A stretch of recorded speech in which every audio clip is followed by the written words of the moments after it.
Of course it does. Of course it does. That's why you invited me, because I'm a New Hampshire stone, right? There you go.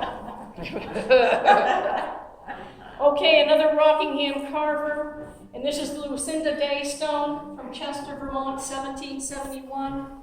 This is the guy that uses the compass to inscribe the circle. And right here, you can see there is the circle, the soul orb within the bird that is flying to heaven. It's the soul's ascent to heaven. And what's really neat about this, sort of the side history, is it's a great stone, it's great symbolically, it makes sense.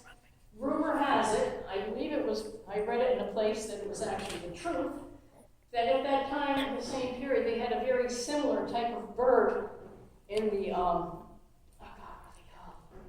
the pub, that's what it is, in the pub in Chester.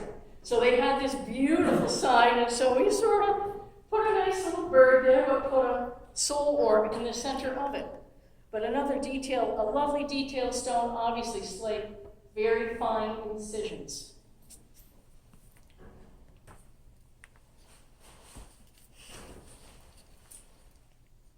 Another slate stone, this is from Bristol, Rhode Island. Olive pane, 1786. I like this one because, again, it's slate. You can see the detail. Suns and moons are symbols of resurrection. You can see the sun is rising. And it's just a peaceful piece. This is very specific to that area, this type sun. So I wanted to make sure I got one of these. But I like suns anyways. Little eyes peeking up over the horizon. All right, ready to get into some wild and crazy stuff? No, not yet. One more, but it's wild and crazy. This is the Sarah Swan Stone, 1767, Bristol, Rhode Island. This is a one of a kind, and that's what makes it extra fun. And I'm sure you can tell that what's really going on here, the two there are in fig leaves. All their privates are being hidden. And that is a snake that is coming down the tree right there. And they are about ready to be tempted, and we know how that story ends, not very well. And there is, whoops, Kim, pay attention. I get too excited with this. You have to make sure we don't miss the point on the sin of mortality. This is from 1 Corinthians 15:22. For as in Adam all shall die, even in Christ shall all be made alive. And they did write that on the stone. I just didn't have the patience to rub words because I like pictures.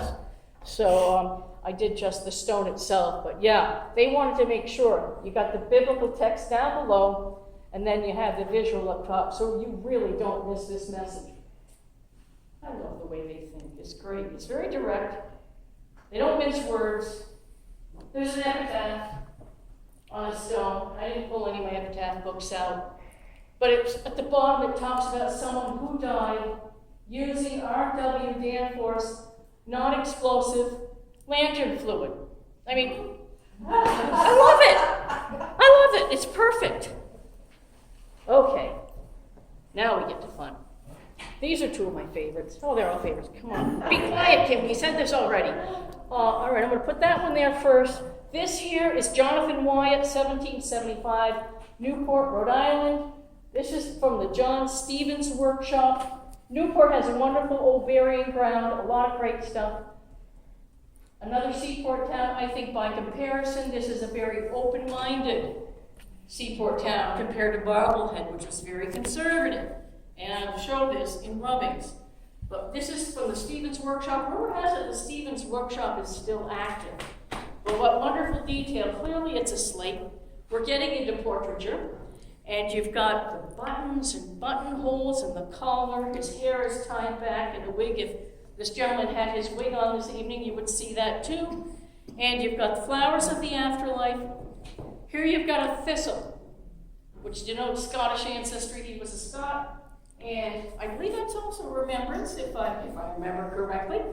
And what a great stone. Decorative, late 1700s, very floral, fruits of the afterlife, just a super, super stone. I want to compare it to another one, also from the Stevens Workshop.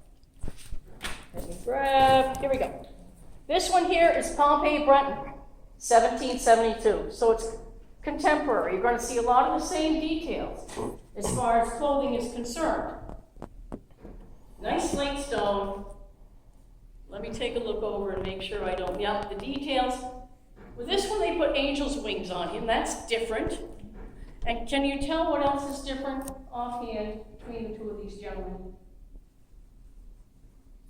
It's okay if you can't. I had to be told. Look at the hairstyle. Look at the hairstyle, exactly. This gentleman has curly hair. And then if you look, and you may not see it as much in the rubbing as you do on the stone itself, he has a slightly flared nose to suggest that he was black, that he was African. Look what we've got going on here. Just as fine a stone for a white person as a black person in the late 1700s. These guys rock. I mean, this is great. This is awesome. Same workshop, and doesn't get better than that. It really doesn't. All this history. Oh, and look, we know he's gone to heaven not only because he has angel wings, but see the clouds. He's arrived. He's made it. He's cool. Also, from Newport, Rhode Island. Whoops, I don't want that. Well worth the trip to go to that graveyard. I think it's on Farewell Street. Don't you love it? This is the Tripp family stone.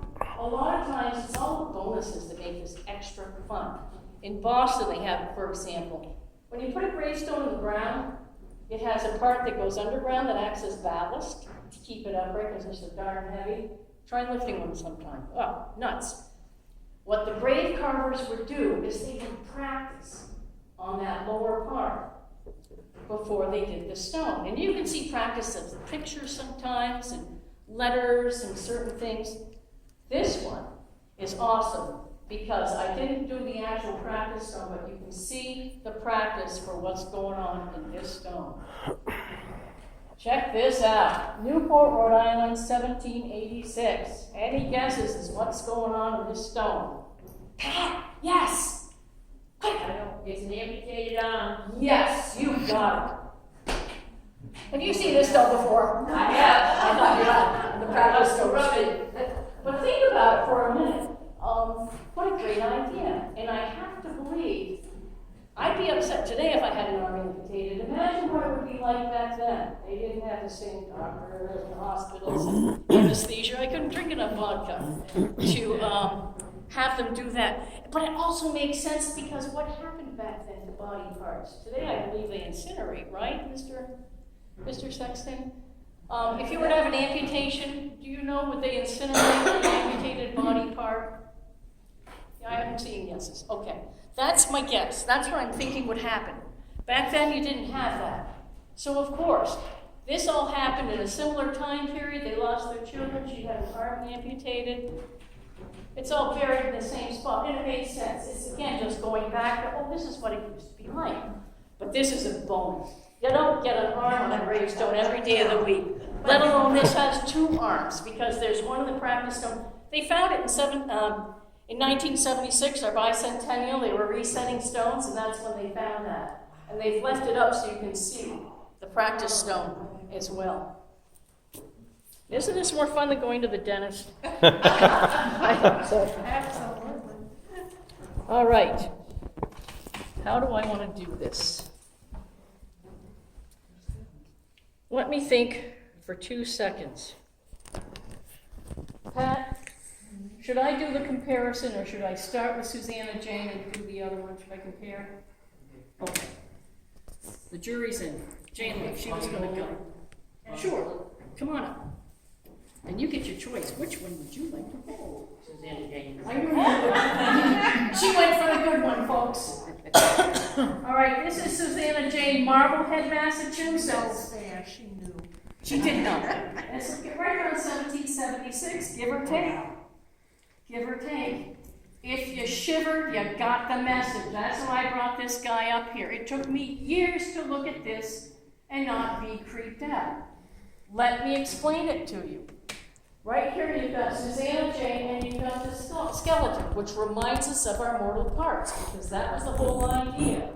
Remember that you're going to die. And yet, if you look at the top, you've got a canvas leaf. She is crowned with a canvas leaf. So you've got victory over death. You've got the sickle, of course, with a Grim Reaper coming. She's holding a sun, and I didn't run it there because the sun sure can stabilize it, and the moon is in the other hand. She is physically holding symbols of resurrection. That's actually a positive stone. It just took me a while. And you've got the snake swallowing its tail. The snake, we all know, we can think of Adam and Eve in that story. But then the coil, it's also a symbol of eternity. Cherubs at the top, and these are bats down below. I think we've got a heaven over hell juxtaposition here. Just in case you missed the point, these guys get it all right. You got your hourglass up there, and you got a couple of bones to remind us of our mortal parts. I mean, these guys are hard line, go down. And the best part, you can see the beginning of it. It says, depositive beneath this stone, the mortal part of Suzanne. I mean, whoa, okay, got it. Actually, this is a very expensive, nice stone. She was the wife of like the first school teacher or something. So this was big bucks, and it's a pretty tall stone. Within a year, I want you to look at this stone in Newport, Rhode Island, this carving. Not quite as hard line, but this one has a story to it as well. There are two schools of thought. And I'm going to tell you right now which one I believe in. This is carved by, what's his name? Bull. The carver is Bull. The date is 1773. And you've got this wonderful roped figure. And to me, it looks like Michelangelo when you've got God reaching down in the Sistine Chapel. And there's the flowing robes. You've got clouds right there. I belong to the God school in this that says, yes, this is in fact a picture of God. It's not quite a graven image, but almost. We've got God reaching down, receiving someone's soul into heaven. Daringness, but yeah, Newport is very capable of doing this, which we saw with the two portrait pieces, and we saw with the arm on the stone. And I'll tell you, the other school of thought says, no, that's wild and crazy, it's too daring. This is really Moses parting the sea. Okay, you can say that, and, both schools exist. It could be that, but maybe I'm just a romantic at heart. I'd rather think this is what God might look like, and reaching down to receive our soul into heaven. But there you have that, and that's the best comparison of all. Thank you, Beth. Can I have a round of applause for Beth? Thank you very much. She's the best. Now, let me do one other quick thing. There must be some expense to this, isn't it, for these families? Yes, there was an expense. Absolutely. And I don't know what they are. I can answer that. Late 1700s, there is a stone at Rockingham, Vermont that says $12. But yes, the bigger the stone, the more ornate, the more expensive. I haven't done a lot of research on that. But you can sometimes see price tags, you can sometimes see carvers. Yeah, definitely. Carvers' names. All right, I pulled out a couple other ones. Let me see here. I'm going to bore you with two more, and then I've got another bag. I'm going to show you a couple of quick Greek revival if I can. Well, I can't find it, so it's okay. Whatever. Oh, it's under this right here. Piece of portraiture. We don't need that portraiture. Anyways, let me show you two more because they're fun. First of all, Rockingham carver, Rockingham, Vermont. Again, this is the guy that uses the compass to inscribe the circle. And I love it with a little heart. And you've got a little dot right there.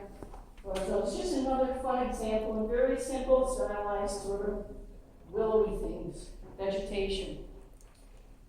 Another fun one that I've never shown before with my rubbings, but I'm just going to go out there on a limb here. This right here. Pat, do you know who this is? Who the carver is? That's an unfair question. Look at the wonderful stylized hair, the eyes and the nose. This is from the Sowles, S-O-U-L-E, family of carvers. There's three of them. I was going to guess that. I knew you were. They're on top of this. Southern Massachusetts, some of them ended up coming up a bit north. This is the one I believe that's in Concord. And I did not realize it was there. But I discovered quite by accident one day, after my spinal surgery. I couldn't do a darn thing, so I just read about Gravestone. And I saw engraved by Jesus Sowles, and I knew. That's a relative. We all go back to George Sowles of Pilgrim. So, who was an indentured servant on the way over. That's typical Sowles history, worked his way over. But they have this wild and crazy style with it. So, yeah, I'm going to throw that out. Now I just want to do a couple of quick Greek ones here, and then I will be quiet. Yay, Kim. What happened? Okay. See, the fun really doesn't stop. Thank you for your help, Emma. The fun does not stop yet. Greek revival in art and architecture, you're going to see that in your stones.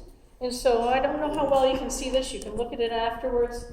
Captain Nathaniel Waldron, this is Newport, Rhode Island, 1769. It is the bottom of a stone. We have the wonderful curlicues here and the caryatid type figure that you get in Greco-Roman art, because I've seen these in mosaics before. What a neat figure. They do some wild stuff down in Newport, Rhode Island. Very nice. Very nice. And it's a pretty town, too. I know this one. This is the Colonel Jonas Clark, Chelmsford, Mass. This is one of the side panels on the stone. And again, just looking at what else there is there. You've got a wonderful vase, fruits of the afterlife, and it's getting more stylized, but it's pretty. It's nice to look at. This is going to be Colonel John Golding's stone, Grafton, Massachusetts, 1791. And again, side panel, but they're really getting into some nice decorations now. No more skeletons on each side. No more little imps with the dart of death and with shovels and pickaxes. This is the nice stuff, the gentle stuff. Now let's see what I got here. And last but not least, just for fun, this is a typical turn of the century, but it's going to be a slate, not marble. Gone is all a super message, all the nice pictures. It's just geometric, it's just design. This is what they're going to, and this is what's going to happen when you get into 19th century Victorian art. So this is kind of how gentle in memory of. Not deposited beneath this stone chickens, they went down. So everything evolves over the first couple hundred years. And I hope I've shown that to you tonight, where we start from dead heads and skulls, just like this guy here. And I left my big book at home, but I'll show you my great book. I've got a book on this. I'll write it down actually if you want it. But it starts off very serious hardline message. It evolves over a couple hundred years to Sowles, and finally goes into Greek revival art and architecture. But it's all fun. It's all meant for us to read and enjoy. And just to go back to protect and preserve. These are open-air museums. And they are already showing the ravages of time and acid rain. Who knew marbles would not hold up as well as slates, generally speaking? It's just, they didn't plan for this. And they probably didn't need to. And we've got pictures, we've got rubbings. I know in Boston they've got some stones.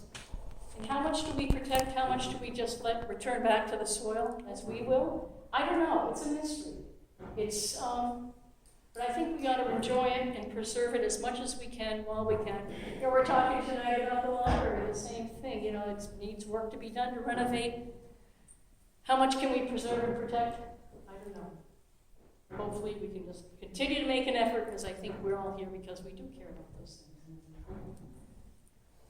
And that is it. Thank you, folks. Thank you, Kim. Kim, before you finalize things, Yes. On the tour we're going to be doing Yes. on the 26th, I think, Yes. Saturday. Do you already know which stones that you're going to be considering, and what are some of those, if you maybe touch upon that just a little bit about what we're going to be looking at? I think it's great seeing all of this, Yes. but it's going to be a lot of fun to actually walk through the cemetery and actually see the stones. You will see nothing like this. No. You will see nothing like this. It's going to be completely different because it's a whole different century. But what we will be looking is at marble stones. We're looking at detailed carvings, floral carvings. We'll be looking at a bit of sculpture. We would be looking at some of the obelisks, some of the and there's a lot of decorations in the obelisks and the pillars and everything. We're going to see a lot of that. I'm doing a walkthrough in my head right now, so humor me. We've got some books. We've got some funerary. We've got mortuary drapes and tassels.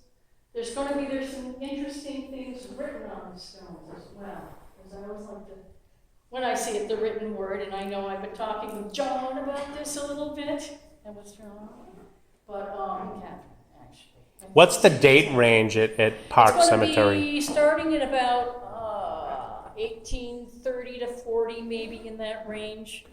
Probably later than that. I think in Park Cemetery, we're going to be starting at about 1850s, and it's going to go up to the late 1800s is my best guess right now. Do you at the cemetery itself? Do you know what's the earliest stones that are there? I can give you a good guess. There's a couple of black ones I haven't checked yet. They may be hard to read, but some of the oldest ones I've seen are a couple of soapstone, willows, and urns. And those are actually going to be 1800s as well. You see a lot of soapstone up in this area. Yes, Paul? We have some slate stones also. Some of the small Right in ones. the very front, there's 4 or 5 of them. Right. There's some slate ones in the front, that is correct, and then there's one marble in the middle. think Do I so, have that yeah. right? Yes. Yeah. Absolutely. Definitely. And we're going to start, that's where I think I'm going to start the walk, right up there, and then go around. Wear comfortable shoes. It's going to be a little bit bumpy. If you're unsteady on your feet, Kim, I should probably take something to steady myself, but, you know. I can give you a little information. The stone memorial from my husband's family stands for, what you say, Paul, about 5 feet from What's that? roughly. The Your stone. stone? Yeah. Probably, It probably was, 4, close to 5. yeah, it was purchased in 1900 for $40. Because I Wow. have the original deed. Wow. And it's a large plot, isn't it? Yeah, you've got probably, it's gotta be 24 by 24. And, there's what, 1, 2, 3, 4. I think you've got, 6 fulls in there, and the rest are cremations. And the is rest that are correct? cremations in this room for more family. But Paul and I looked up the original deed Wow. because we just had a burial there in the last couple of weeks. Right. And so it was purchased in 1900 for $40. It's amazing. That's the neat stuff when you call it a records cemetery does. Yeah, the plot, Yeah, actually, yeah. yes, Yeah. yeah. All right. Are there any questions? Yes. You said that in Boston you can't do rubbings anymore? That is correct. Well, Did that happen and why?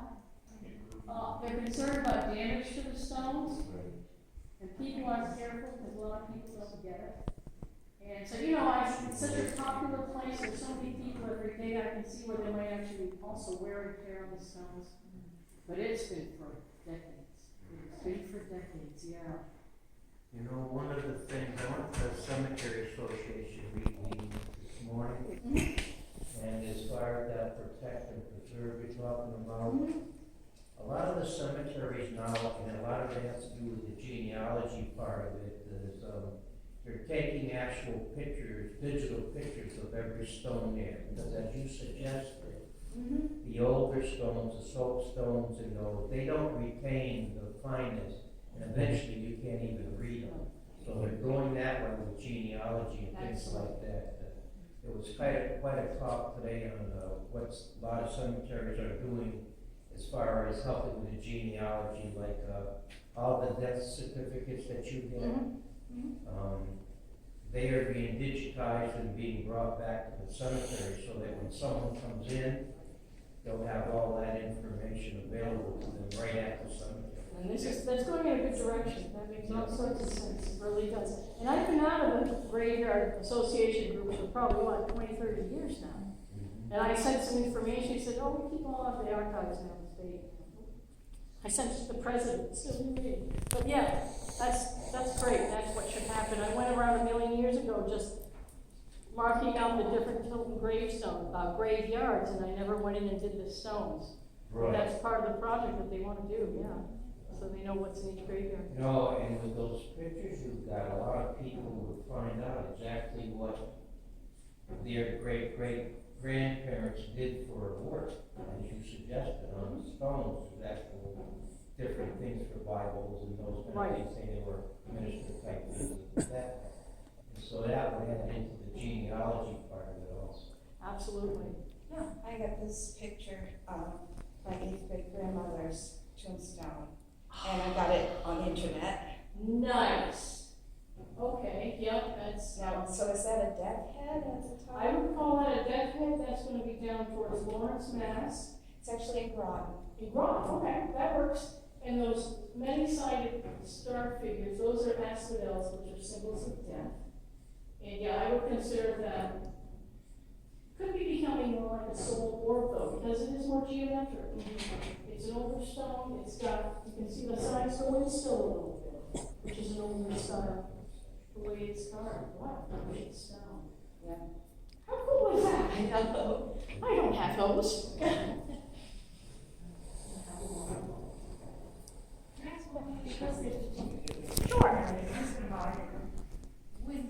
She was kind of fearless, so I think she was, you know, it is pretty taken care of.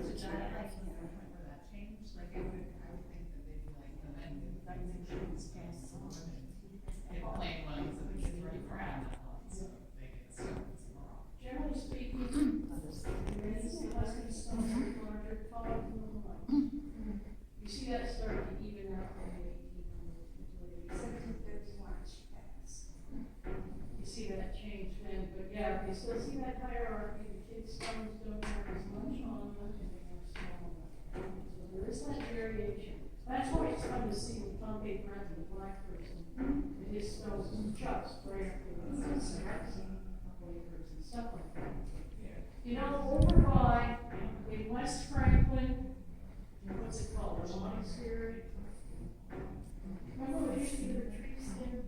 What's that building? West Franklin? Yeah, West Franklin. Convent, crazy big convent. Used to be a convent. If you go to the back there, there's an old graveyard. And if you look, there are two stones. And one is, if the family lost a child, and next to it, it's a little bit smaller, but it's as nice as stone. And this was for their maid, their servant, who was a young black woman. And she got almost as nice a stone, if not equal a stone, to the young child they lost. And that was really neat to see, and I believe, if I remember correctly, it's been years, but they talk about how they felt about it. You knew they loved this person. She was a member of the family, yes. And so we can see that even here. What about the spirals that you see in some of the cemeteries? Is that from a particular era or? I don't know what you mean by spirals. Well, they're just kind of, the stone itself is kind of like a spiral top on it. Is that representative of a particular profession? There are some. I don't know. I can't visualize that, so I'm not sure. Cemetery, I think, that kind of spiral on the top. Okay, we'll look at it, and I will tell you, because I can't visualize what that is offhand. What's interesting is some of the tops of the obelisks and pillars are missing. You can tell that they're missing. And that's just life, that's just probably vandalism, whatever, it happens. But yeah, we'll look at that, because I can't quite picture what you're asking me. Any other questions? There, yes? You spoke about the juxtaposition of different symbols. Could you look at the various symbols and read it as a message when they're linked together? Almost like modern day emojis, you know, you string them together and it's a sentence. I love that. Marble emojis. I never considered that. That is entirely possible. I'm just thinking of Susanna Jane, where you've got the cherubs over the bats. I believe that's the only stone that has bats carved on it, by the way. That is an interesting concept. If you look at some of the stones, you'll see that the sequence is very similar. Yes. And there must be a message. There is sequence. It can be sequential. Even, I'm just thinking of some of the Lamson stones down in Boston, where you've got the skull in the middle, and then on each side you've got little imps. And they're holding, one's holding a dart of death, one has a shovel or a pickaxe, and it is a left to right. You can see it like that. Yes, I can visualize exactly what you're talking about. That's Yes. wonderful insight. Yeah. Definitely, it's brilliant. It is. Yeah, love it. See, that's the cool stuff, and yeah, that's exactly it. Any other questions? This is fun. One of you rubbing showed the time capsule at the time's up. Mhm. One Yeah, of the last ones you showed, it looked like it was full. sometimes they don't show that they have run out. That one happened to show it. Sometimes you'll see the writing, my glasses run, and they will show that. But yes, that one, it was just a solid one. It wasn't that it was necessarily full, it was just that it was a solid one on the picture. So I don't think it was suggesting it was full, it was just a solid carving. I doubt it. It's kind of all in the reading too, to a certain extent. It is. Definitely. And sometimes it's open to interpretation. We know so much, but there are pieces that have been lost because we've changed so much and it wasn't recorded. You need to know these things. I was reading an article that where in the 1960s, well, Alan Ludwig, who wrote the big book, the text, Graven Images, and it was a little article, and he was talking about, I just happened to stumble in this graveyard in Connecticut, and it just jumped out at me. Who knew this was here?